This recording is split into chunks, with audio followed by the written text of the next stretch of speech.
In this video, we're going to learn the basics about how to add fractions. Now, a lot of math books will teach you how to add fractions before they teach you how to multiply them. But here at Math Antics, we think you should learn the other way around. You remember how easy it is to multiply fractions, right? You just multiply the top numbers together, and you multiply the bottom numbers together, and you have your answer.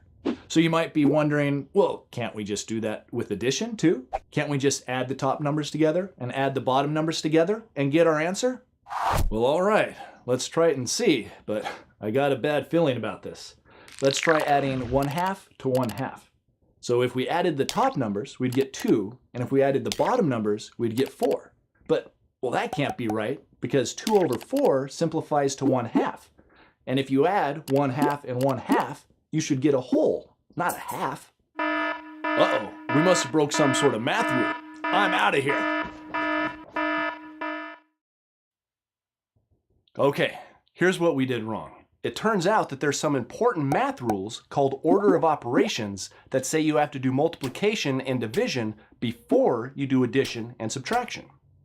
Now, because fractions are just division problems, if you just added the top numbers and added the bottom numbers, you'd be breaking those rules because you would be doing the addition before the division. So, what are we going to do instead? Well, fortunately, there's a trick that lets us work around the order of operation rules and add fractions without dividing.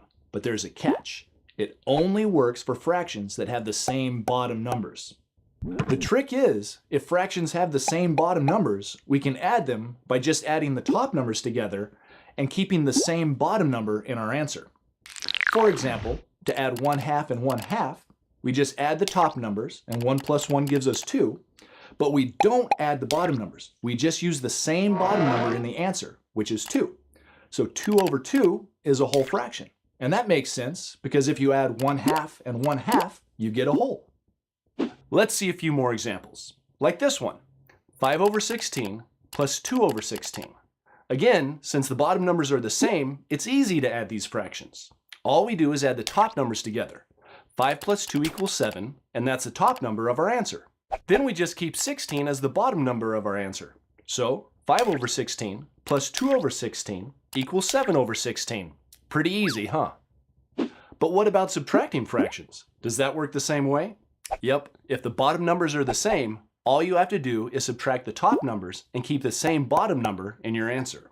Here's an example of subtracting fractions with the same bottom numbers. 5 over 9 minus 2 over 9. First we subtract the top numbers. 5 minus 2 equals 3. Then we just write the same bottom number in our answer, 9. So 5 over 9 minus 2 over 9 is 3 over 9.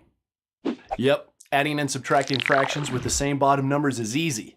And there's a special name for problems like this. It's called adding or subtracting like fractions.